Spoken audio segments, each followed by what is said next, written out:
ఇప్పుడు ఒకప్పుడు అంటే 2001లో నాకు బీఆర్ఎస్ అదే టీఆర్ఎస్ పార్టీ పెట్టినప్పుడు 13 12 సంవత్సరాలు.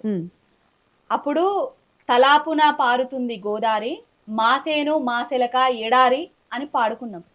మాకు 2 ఎకరాల పొలం ఉంటే ఆ 2 ఎకరాల పొలాన్ని దారకిచ్చేది తప్ప కౌలుకిచ్చేది తప్ప వేసుకుందామంటే బాయిలు తవ్వితే నీళ్లు రాకపోతుండే.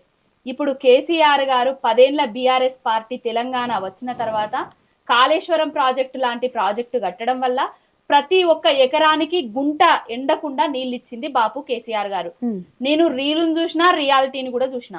కేసీఆర్ గారు కాళేశ్వరం ప్రాజెక్టు కట్టిన తర్వాత తెలంగాణ ముఖ చిత్రం ఏ విధంగా మారిందో చూసినా. కాళేశ్వరం ప్రాజెక్టును పండబెట్టి పడావు పెట్టి రేవంత్ రెడ్డి వచ్చిన తర్వాత 2 ఏళ్లల్లో ఎంత విధ్వంసాన్ని చూపించిండో కూడా చూసిన. ఆనాడు 2001లో నీళ్ల కోసం గోసలు పడుతున్న రోజులను కూడా చూసిన. ఆ గోసలను ఈ గోసలను చూసే తెలంగాణ ఆగం కావద్దు. ఎవరి చేతిలో ఉన్నప్పుడు తెలంగాణ బాగుండే, కేసీఆర్ ఉన్నప్పుడు పథకాలు వచ్చేటి, పాలన బాగుండే, పొలాలల్లో నీళ్లుండే, కళ్ళల్లో కన్నీళ్లు తుడిచిండు. ఇవన్నీ పెట్టుకొనే కేసీఆర్ గారి మీద నేను ఆయనను ఎవరన్నా ఒక్క మాట అంటే విరుచుకుపడడం జరుగుతుంది.